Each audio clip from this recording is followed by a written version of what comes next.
Bonjour, voici un court extrait de Les enfants du silence de Francis Brenet. Au commencement était le Verbe, et le Verbe était auprès de Dieu, et le Verbe était Dieu. Il était au commencement auprès de Dieu. C'est par lui que tout est venu à l'existence, et rien de ce qui s'est fait ne s'est fait sans lui. En lui était la vie, et la vie était la lumière des hommes. Et la lumière brille dans les ténèbres, et les ténèbres ne l'ont pas arrêtée. Évangile selon saint Jean. Balance. Formation de l'univers. Biwa Oshi. Noir, blanc, gris sur fond noir, sur fond gris. Lumière, ténèbres, cendres, poussière. Les mots sont aux notes ce que sont les phrases aux partitions. Vide, musique, espoir, silence, chant, mort, vie, vide, silence. À tout jamais, et tu es l'éternité. Shinmoku no Kodomo Tachi. Silence. Gostrak 1. Le chant des mortes sirènes. Le moine ferma les yeux et se concentra. Il exécuta quelques mouvements amples et souples dans l'air lourd de son sabre. Il ne fallut qu'un instant pour obtenir le feu désiré sur le tas de broussailles qu'il avait peiné à rassembler. Il s'était décidé à cette folie, car son vaisseau spatial était stationné trop loin. Les deux adolescents qui l'accompagnaient encore avaient besoin de se reposer, tant ils se montraient affaiblis par la faim, la fatigue et le froid. Il s'était donc discrètement faufilé entre les ruines d'une ancienne vaste cité, difficilement reconnaissable sous cette alternance de marée noire pétrole et d'éclairs blancs d'hôpital que la supposée nuit, au jugé de pour araser, avait rejeté sur eux. Ils s'étaient logés dans les sous-sols d'un centre commercial, au niveau -1, d'un vieux building le flanc ouvert, étêté par les premières régurgitations du vortex. La chance était de leur côté, pour peu que l'on considérât ainsi la survie au milieu hostile surveillé par des ombres prêtes à mutiler et dévorer. En effet, au détour de leurs recherches, ils avaient trouvé des conserves rescapées des fouilles d'autres survivants et de la destruction par les créatures terrées un peu partout dans cet univers. Le biwa Oshi tenait bon. Depuis le début de sa quête, il avait perdu nombre d'enfants, que ce soit de maladie, des suites des fluctuations météorologiques, ou à cause des zygotrappeurs, si promptes à se jeter sur un moine ou une gêne chère pour accomplir leur immuable mission. Trouver, tuer ou corrompre. D'ailleurs, depuis qu'il errait sur cette planète proche de l'engloutissement par la spirale, le biwa Oshi avait encore connu plusieurs décès difficiles à digérer. Sa foi vacillait. Ses convictions religieuses, tous ses préceptes l'aidaient de moins en moins. Rien ne soulageait la souffrance de plus en plus tenace qu'il ressentait dans son âme déjà déchirée. Dès lors, il tenta la distance. Il devait être plus glacial que la température ambiante. Il ne devait plus s'attacher à ses enfants, les seuls à pouvoir parler et chanter dans ce monde imprégné de silence, quand il n'était pas hanté par les cris des ombres ou le bal des maudits provenant du vortex. Maître interrogea l'adolescent le plus proche du moine.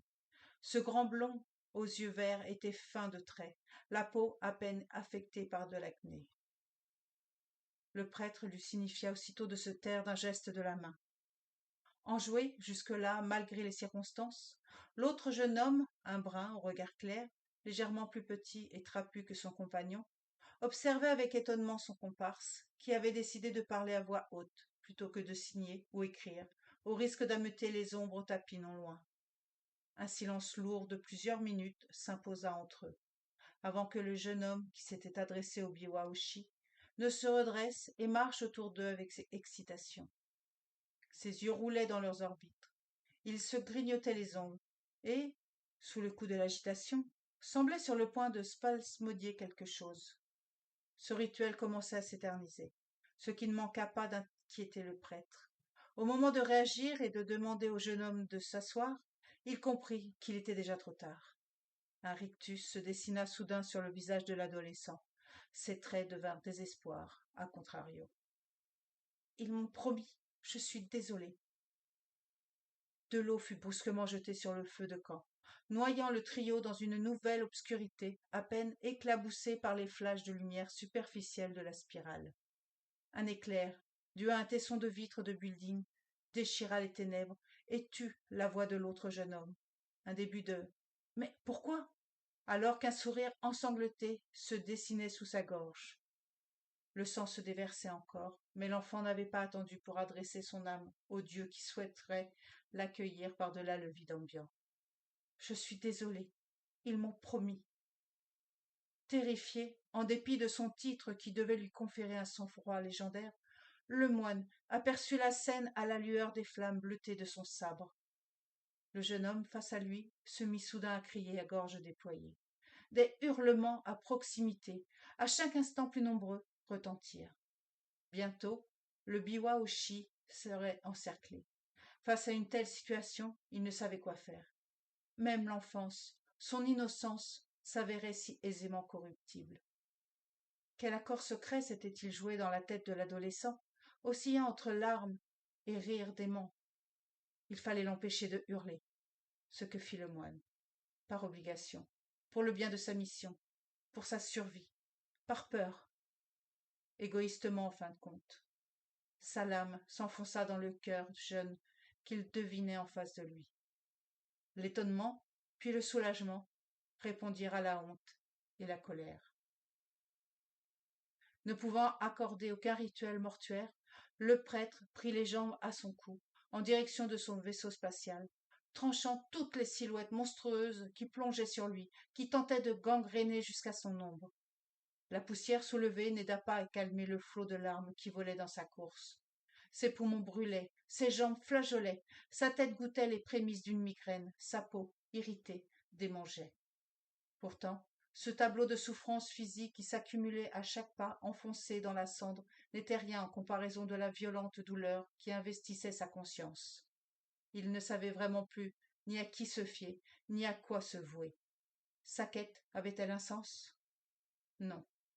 Éviter de réfléchir, éviter de s'attacher, oui, définitivement oui, et ne jamais faire confiance, jamais. Et pendant qu'il moissonnait les membres des ombres, il se récitait son nouveau mantra, pour s'en imprégner, pour se le tatouer au plus profond de son âme.